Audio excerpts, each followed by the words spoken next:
Kyaddaaki Kabaka wa Buganda Ronald Frederick Muwenda Mutebi owokubiri Kyukyu Magulu Nnyondo avuddemu ekigambo avuddeyo bw'atyo n'alambika n'annyonnyola nti ekimu ku biviiriddeko amawanga agali ku lukalu lwa Afrika obutakyuka obutakulaakulana y'empalana n'obukyayi kwogatta n'obutassa kitiibwa mu ndowooza ey'abantu. Takomyeko ayongeddeko n'agamba nti omululu kye kirala ku bintu in fact kyatadde ku mwanjo mu bintu ebireetedde amawanga agali ku lukalu lwa Afrika obutakulaakulana. Bino bwe bubaka bwawadde olunaku lwaleero obubaka bwe obwayidi nga 25 ogwokutaano bwe yabutaddeyo olunaku olw'eggulo leero 26 wenkoledde vidiyo eno. Ate ye Anita Anet Among ebibye byongedde okufuuka nnamulanda ng'amabeere g'embwa. Lukwago naye avuddeyo ne bwino ku Jacob Oboth eyakalondebwa ku bwa sipiika bwa Palamenti. Ebirala ebipya ebiriwo Palamenti nate ejjeeko agikulembera authority bw'atyo Tayebwa abyogedde ogenda kubeera ng'obifuna eggulire ndikuleetedde okuva ku NTV Uganda. Ogenda kuba otegeera biki sipiika wa Palamenti byabadde akola nate ebimuggiddwako olunaku lwaleero. Norbert Mao naye alumye ogw'engulu avuddeyo ku bya Anita Anet Among. Tugenda kumenyaamenya kimu ku kimu. Ogenda kulaba cabinet efulumye olunaku lwaleero oba giyite proposed cabinet Yoweri Kaguta Tibahabulwa gy'agamba mbu gy'ayagala okukola nayo mu mwaka guno gwa 2026 bw'anaaba afunye n'oluwendo olutuuka mu mwaka ogujja of which I'm highly sure nti entuuka ye mu mwaka ogujja ya matankane kubanga emirundi emingi abantu batunuulira olugendo luno olw'enkyukakyuka nga olutambudde empola naye ng'omuntu ndaba ate tudduka nnyo nnyini ddala kuba ebingi bituukiddwako bitono nnyo ebibulayo okwakivinga golo yaffe gye tuluubirira nate mu mwaka guno. Olaba Kabaka wa Buganda Ronald Frederick Muwenda Mutebi owookubiri naye avuddeyo n'alangirira nti omululu obutassa kitiibwa mu ndowooza y'abantu empalana n'obukyayi ye kanaaluzaala w'okusikattira mu kukulaakulana kw'amawanga agali ku lukalu lwa Afrika. Ekyo nno kikulaga kinti Kabaka ayimiridde wamu ne bannayuganda naddala mu kubanja obwenkanya mu kubanja ebyo ebyava mu kalulu ak'omwaka 2026. Kati bw'aba omutanda ayimiridde wamu naffe kiri gye tuli ng'abaana ba Buganda nga bannayuganda kubanga Kabaka taba wa Buganda yokka Kabaka aba wa Uganda yonna. Era kyovula buli lunaku olubaawo nga lwabeene buli munnayuganda aleka byonna byaliko n'abeera ku lunaku olwo olw'omutanda era ne tuluyitamu bulungi nga bannayuganda ffenna.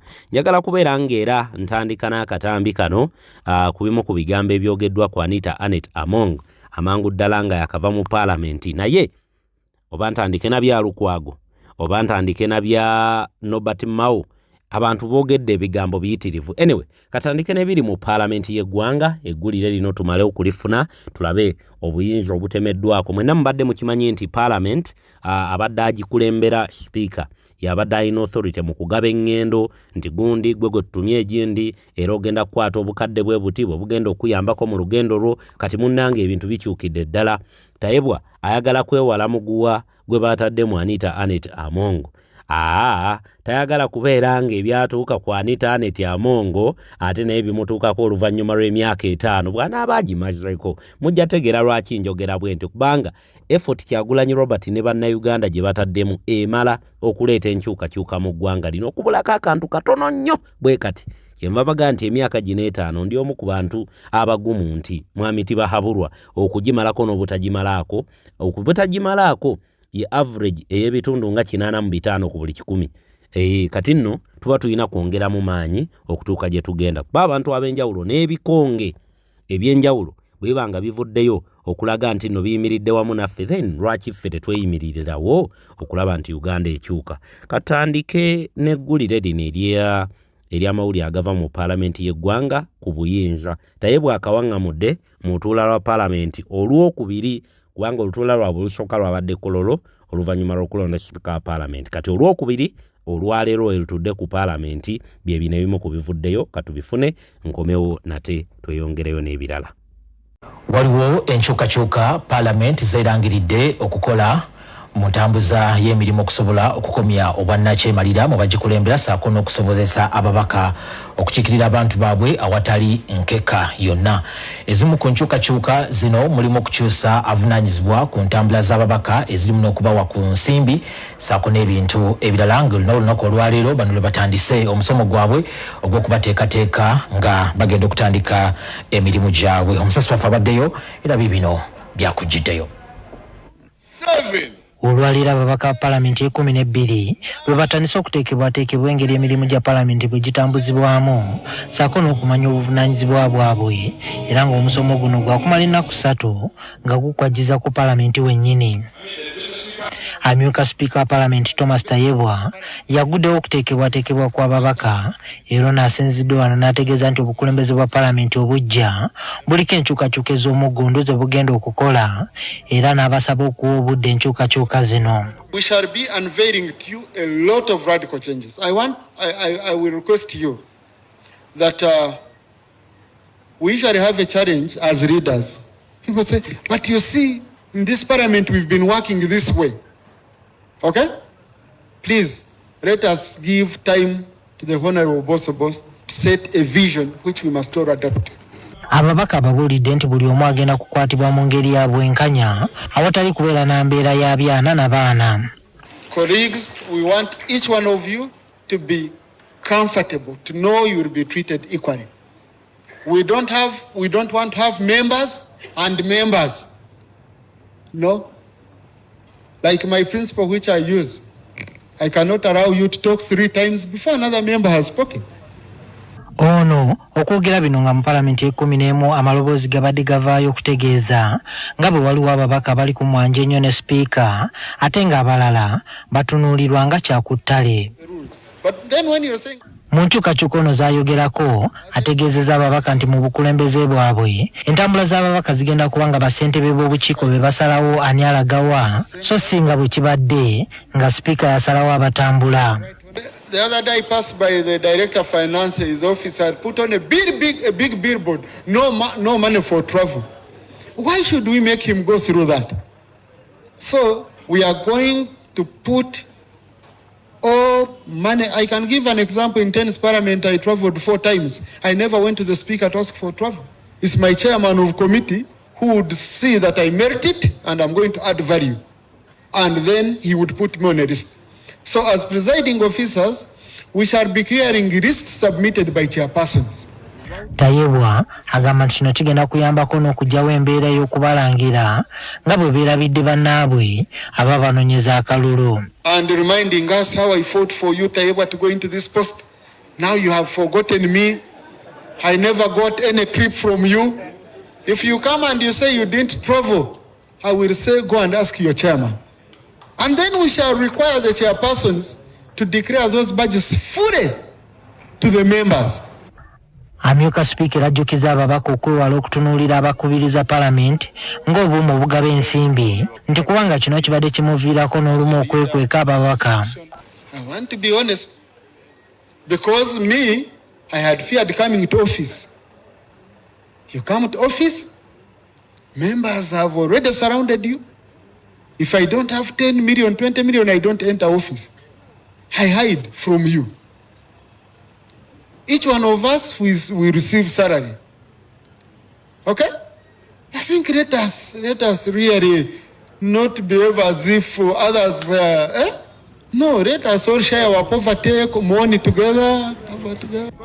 Ono alina n'ekirowoozo ekijja ebyokulya mu bukiiko bwa Palamenti ng'agamba nti bibalabisa bubi. Andazi, chapati, those things really give us a bad image. Because those pictures are captured before people who have no something to eat. I got other parliaments, they only give water. We are in a committee, you have sambusa, chapati, muogo. You're about to add marakwanga. In a committee. And yet we have a canteen. Naye ate komiti zino zibadde tezirina ssente. Ogenda okutwala bizinesi ye komiti nga bagamba ssente teziriiwo. Naye ate bw'olabirira wano nga tuyisa budget ssente zibaawo. Naye abamu ne twebuuza sente zino omukulu Tayebwa aneewunyiza nnyo okulaba nti kumba bino ebintu abadde abimanyi nti ababaka babadde babanyikiriza. Speaker Honorable Tayebwa ayogedde ebintu bingi naye ffe ekisinza otukwata omubabiro nti Palamenti tegenda kuddamu kubeera ya kusosola. Buli member wa Palamenti agenda kuweebwa attention kyenkanyi. Ekyokubiri nti obukiiko bugenda kuweebwa amaanyi gaabwo kubanga kye kimu ku bintu ebibadde bisudde Palamenti. Naddala akagambo kagambye ku neutrality ekitegeeza wabaddewo aba members nga bali special nga abalala babalabanga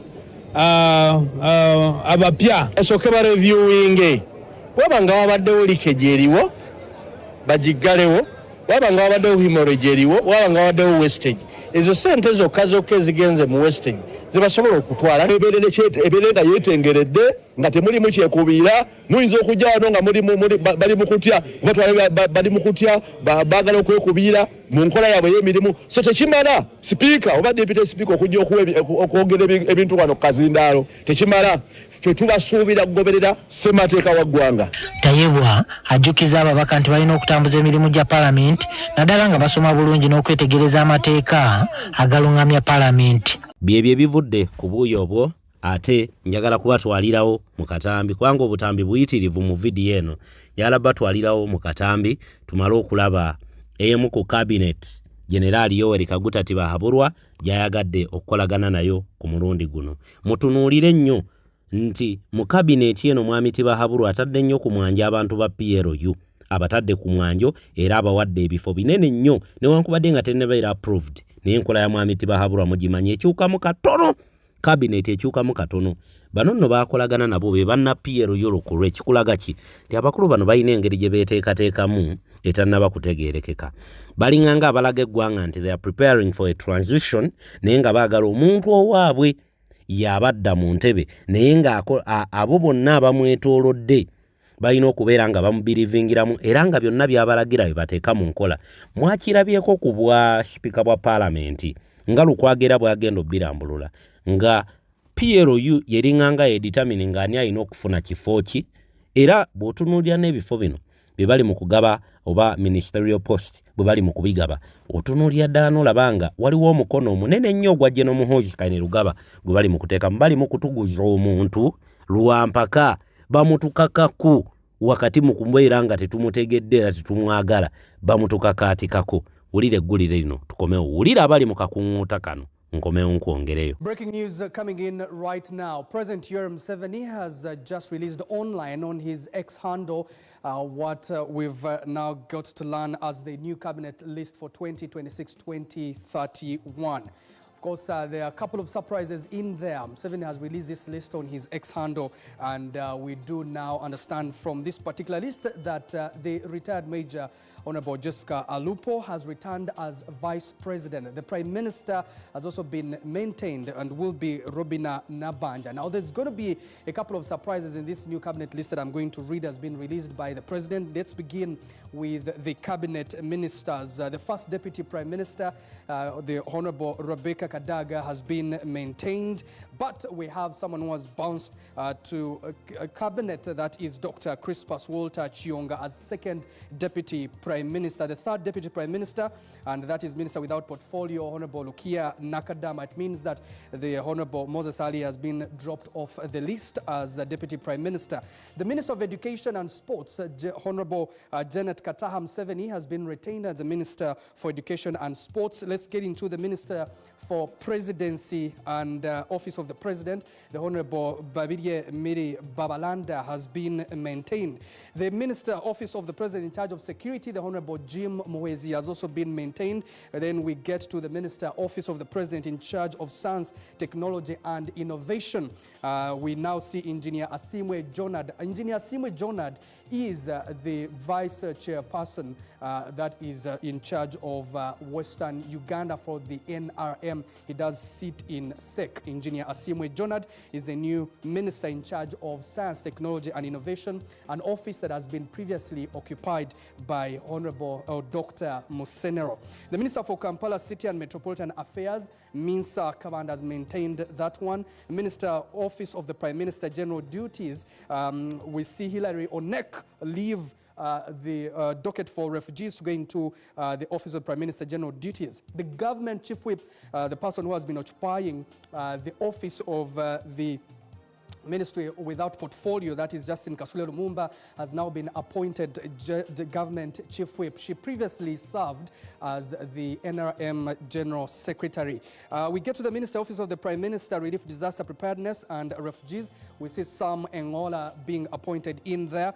Minister for Karamoja Affairs, Honorable Loki John Baptist. Minister of Agriculture, Animal Industry and Fisheries, Honorable Frank Tumwebaze, has been maintained in that particular docket.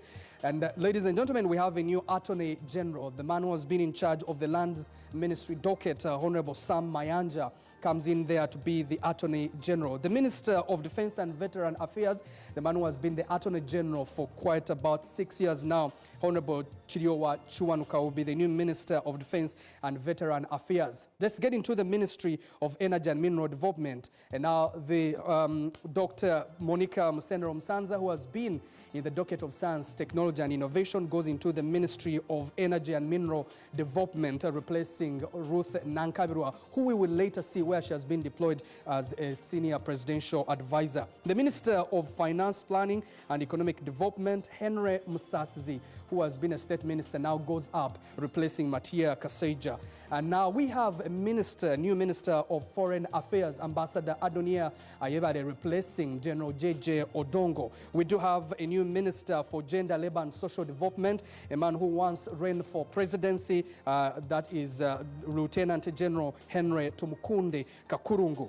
We do have a new Minister of Health. He does bounce back into this particular docket, Dr. Chris Baryomunsi. We do also have a new Minister of Information, Communications Technology and National Guidance.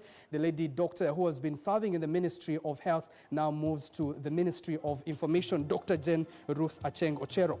We do also have a new Minister of Internal Affairs, Honorable Professor Ephraim Kamuntu, replacing that is General Otafide.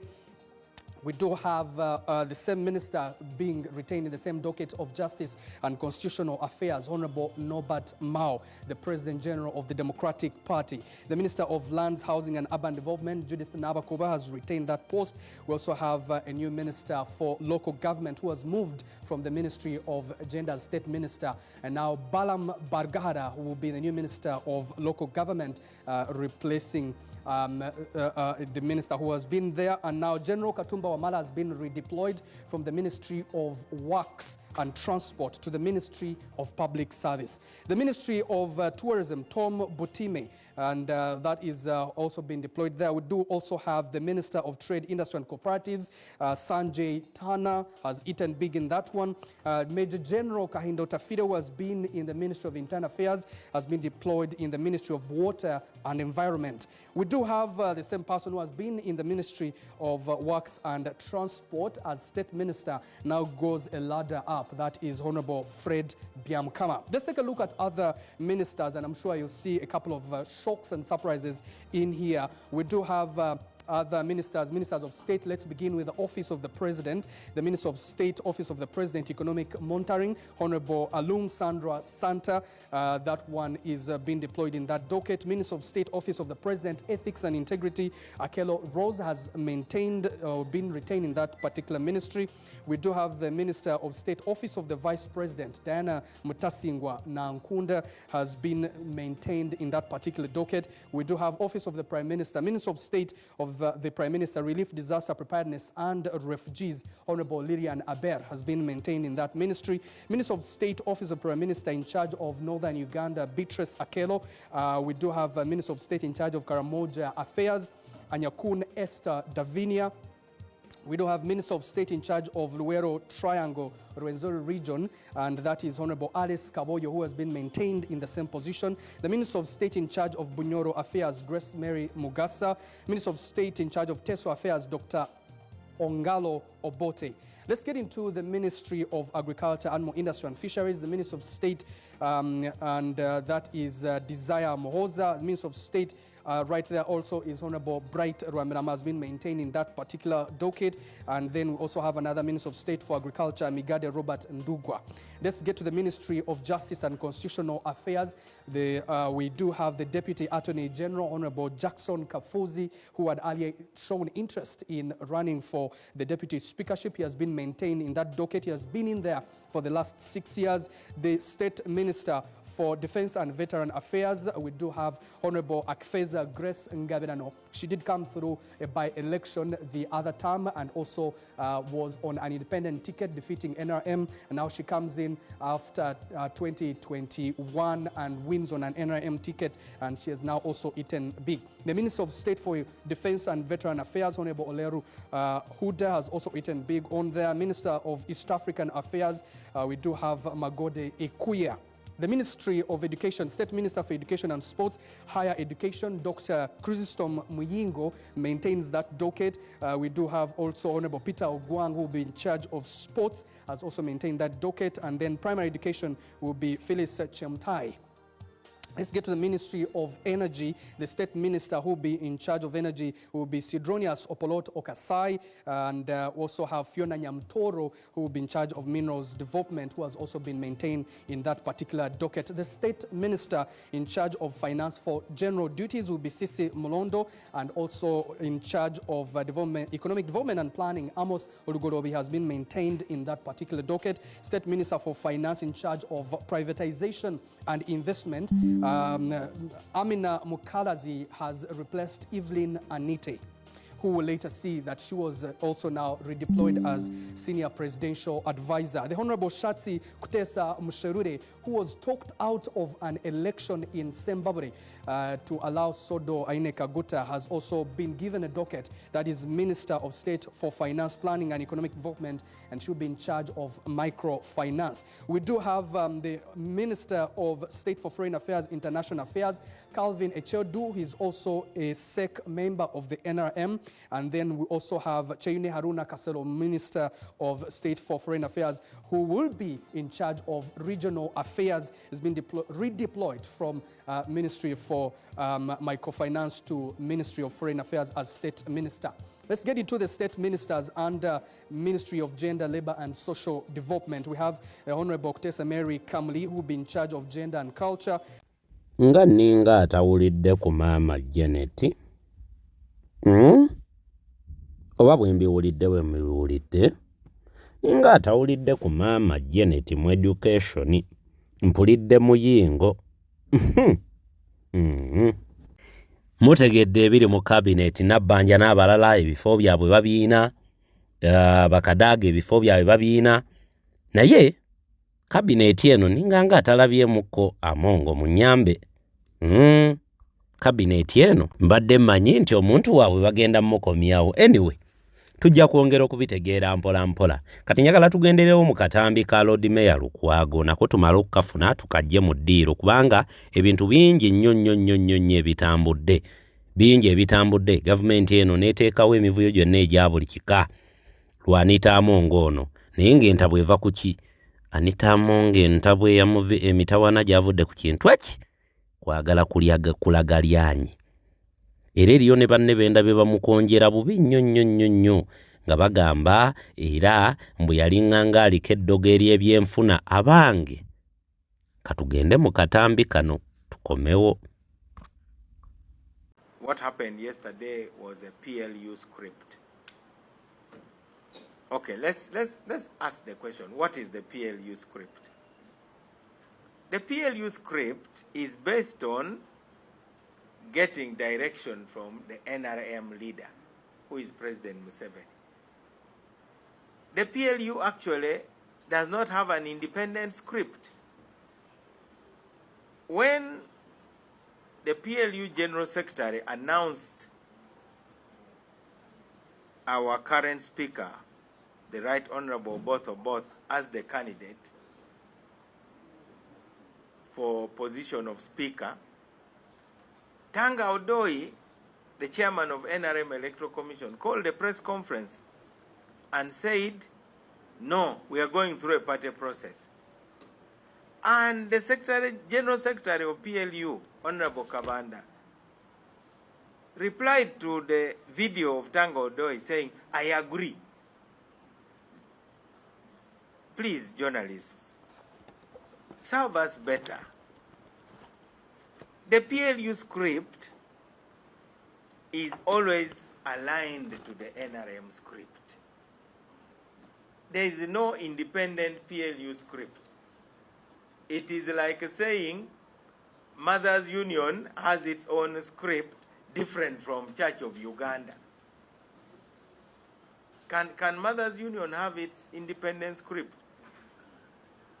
Welcome, Honorable Peter Okot.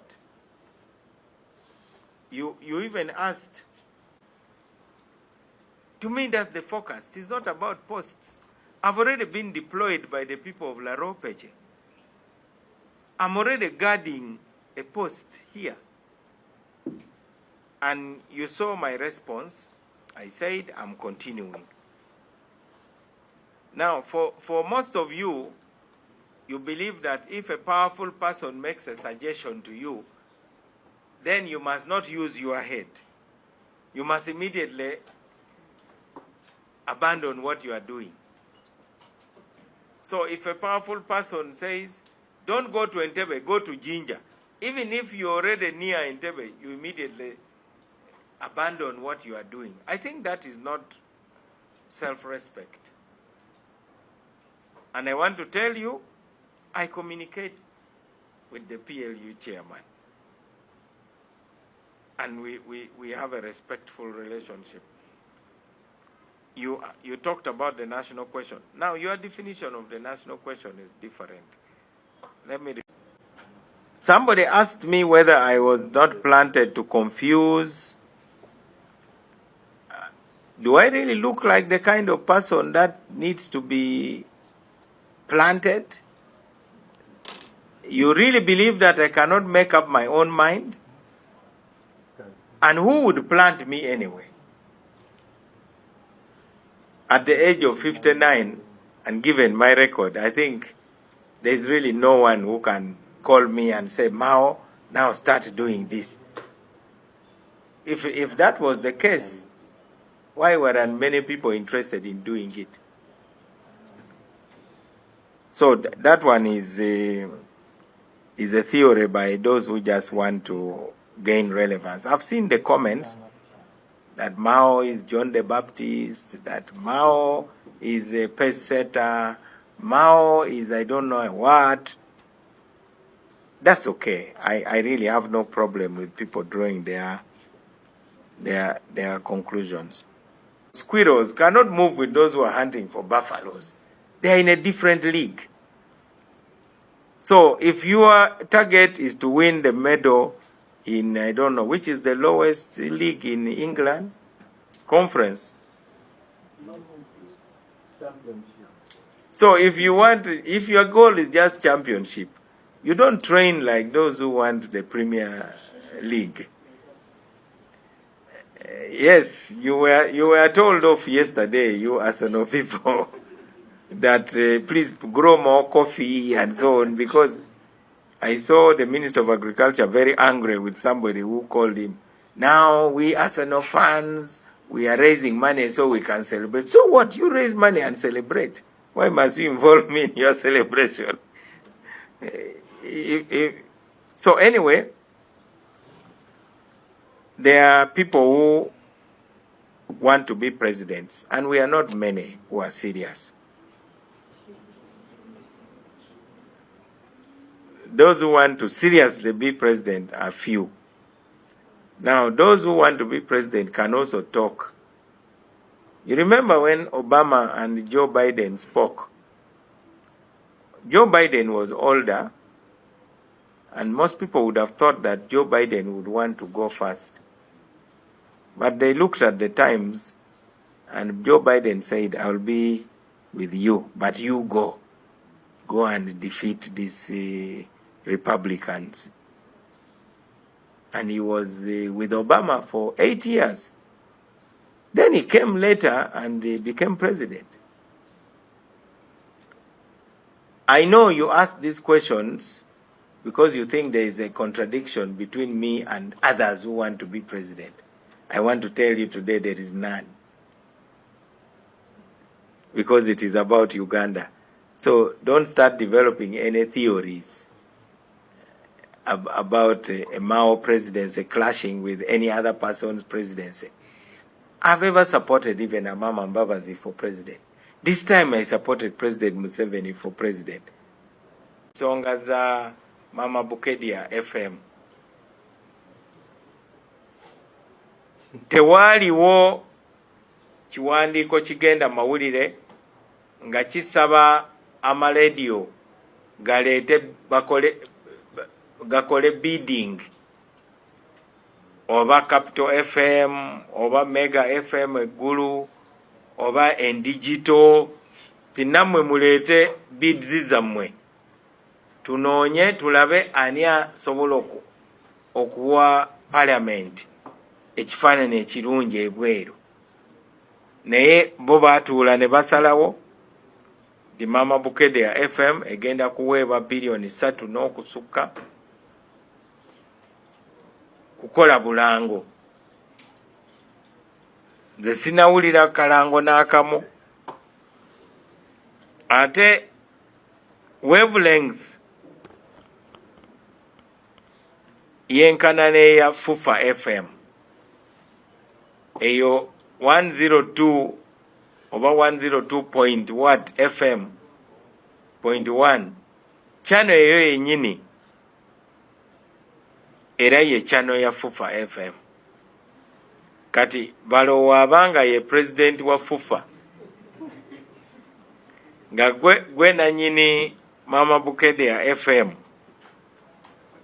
ate n'abateekako omukono nti baweereddwa omulimo bawangudde bid.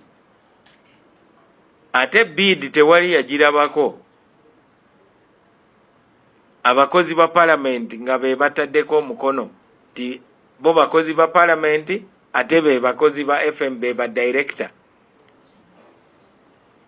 Ekyo kyolabira ddala nti wabaddewo okukozesa obubi obuyinza bwa office n'ebirala nga tonaba na kuleeta nsonga ene emmotoka Lugogoma.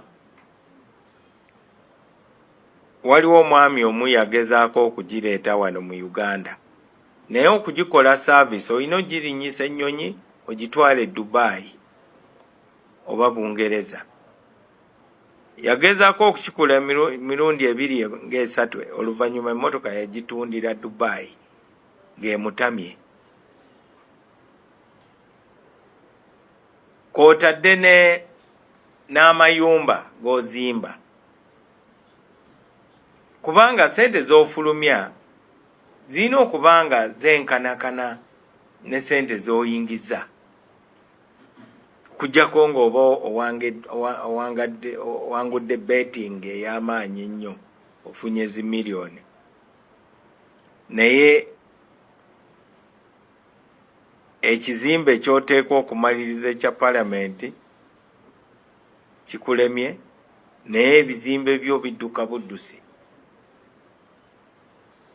Ffe abamu tusobodde okumaliriza ebizimbe mu myaka 4 eno kati emyaka gisukka mu 10. Ebimu siyinza kubyogera kubanga nina kuba wavunaanyizibwa kubanga empapula ezisinga zibeera ku Ministry ya Justice. Oba olina by'olina okukyusa kwegamba ekizimbe we kibanga kijja kutwala bilioni 5 gwe n'osalawo nti newankubadde nga bid yali ya bilioni 5 twongereko bilioni endala 10 nga tonnakikola empapula zirina okugenda mu Ministry ya Justice mu office ya Solicitor General. Naye tulina okubeera bavunaanyizibwa. Naye kati nze nabagamba nti Palamenti efuuse crime scene ne museka. Ekyo nakibagamba kuba mwebuuza nti since DP started I'm the first to contest for position of speaker.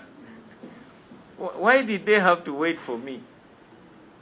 So you can only discuss it in a party organ if other members are interested.